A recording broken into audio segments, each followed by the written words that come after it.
শুরু করে দিচ্ছি মহান আল্লাহ পাকের নামে, যিনি পরম করুণাময় এবং অত্যন্ত দয়ালু। সূরা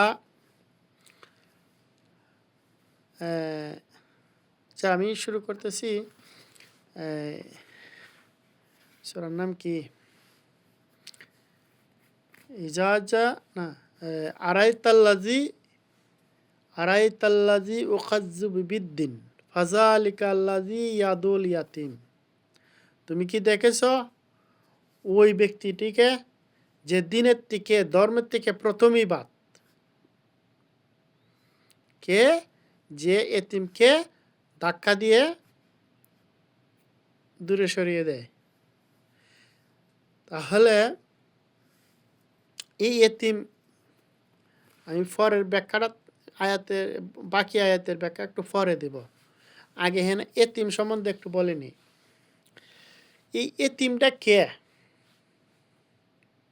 যার মা বাপ মারা যায় সে এতিম? তাহলে যার যেমন বিল গেটস, এরপরে আদানি, আমি মুকেশ আম্বানি, তারপরে ধরেন মুসলমানের মধ্যে ধরেন কি কয় সুলেমানি, তারপরে আরও যারা যারা আছে বিশাল সয় সম্পত্তির মালিক ছিল, তাদের বাবা মারা গেছে, সে কি এতিম হয়ে গেল? তার তো কোটি কোটি ডলার আছে সম্পদের মালিক, সে কি করে এতিম হয়? তাহলে ইহান হাকিকি কিছু শব্দ আছে, এখানে হাকিকি কিছু অর্থ আছে। এই অর্থটা আমি নাই বলি, আমি প্রশ্ন রাখলাম, এটা এতিম কারে কয় আমাকে একটু জানাবেন। আচ্ছা, এরপরে তো বললাম আরাইতাল্লাজি উকাজ্জিবু বিদ্দিন ফাযালিকাল্লাযী ইয়াদুল ইয়াতীম। তোমরা কি ওই ব্যক্তিটাকে দেখেছো যে দিনের থেকে, ধর্মের থেকে প্রথমই বাদ, যারা এতিমকে গলা ধাক্কা দিয়ে বের করে দিছে সে দিনের থেকে প্রথমই বাদ। নামাজ রোজা হজ যাকাত আর কইরা কি লাভ হইব? তুমি দিনের থেকেই বাদ, ধর্মের থেকেই বাদ, তাহলে আর এটা কী কাজে আসবো? যারা এতিমকে করে। আচ্ছা, তারপরে হইল ইয়াদুল ইয়াতিম ওয়ালা ইয়াহুদ্দু আলা তুআমিল মিসকিন। যারা মিসকিনকে দূর দূর করে তাড়িয়ে দেয়, তাদের কথা বলা হয়েছে। এখানে মিসকিন শব্দের অর্থ অনেক অনেক ব্যক্তি বিশ্লেষণ আছে। আচ্ছা, আমি সেটাতে গেলাম না, শরীয়তের সরল অর্থটাই বললাম। তারপরে ফাওয়াইলুল লিল মুসাল্লিন আল্লাযিনা হুম আন সালাতিহিম সাহুন। হয়তো আমার তেলাওয়াতে কোনো ভুলভ্রান্তি থাকতে পারে, কিন্তু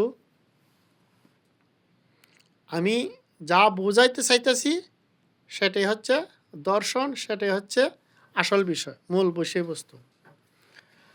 যেহেতু এটা আমার ভাষা নয়, সেহেতু আমার ভুল হওয়াটাই স্বাভাবিক। তাহলে এই ফাওয়াইলুল লিল মুসাল্লিন আল্লাযিনা হুম আন সালাতিহিম সাহুন, এই সাহুন শব্দটা বলা হয়েছে যে চোখে দেখানো যদি কোনো আবাদত করেন, যে আমি এখন টুপি দাড়ি লাগায় কইরে আমি করলাম, আমারে লোকে ইজ্জত দিব, দাড়ি রাখলে আমাকে লোকে সম্মান দিব, টুপি পরলে মানুষ আমাকে ভালো কইব, মসজিদে নামাজ পড়তে গেলে আমার ব্যবসা বাণিজ্যের উন্নতি হবে, মানুষ আমাকে বিশ্বাস করবে, এই যদি লোক দেখানো কোনো হয়ে থাকে, এটাই আপনাকে জাহান্নামে নিয়ে যাওয়ার রাস্তা। কে কোন নিয়তে করে সেটা তার ব্যাপার, এটা আমার কথা না, আপনার কথা না, এটা আল্লাহর কথা। কে কোন নিয়তে করে, নিয়তের উপরে তার বরকত, নিয়তের উপরে তার সব কিছু। আচ্ছা, তাহলে এরপরে কি কইল? আল্লাযীনা হুম সালাতিহিম সাউন। তাহলে ওয়েল নামক যে ওয়ামনাউনাল মাউন, মানে ওয়েল নামক একটা দুযোগ আছে, ওই দুযোগে তাকে প্রেরণ করানো হবে। যাই হোক, আমি যতটুকু বুঝছি আমি ততটুকু বললাম। যদি কারো কোনো প্রশ্ন থাকে আমার এর ব্যাপারে, অবশ্যই কমেন্ট করবে, জানাবেন। আমার কোন জায়গায় যদি ভুল থাকে আমাকে ধরিয়ে দেবেন। সমালোচনা হচ্ছে ভালো, গঠনমূলক সমালোচনা করবেন, যাহার থেকে আপনার কাছ থেকে আমি শিখতে পারি, এই জন্য গঠনমূলক সমালোচনা করবেন। একটা হচ্ছে গঠনমূলক সমালোচনা, আর একটা হচ্ছে গীবত, পার্থক্য আছে। যদি গঠনমূলক সমালোচনা করেন তা আপনার কাছ থেকে আমার শেখা হবে। ওকে, ধন্যবাদ।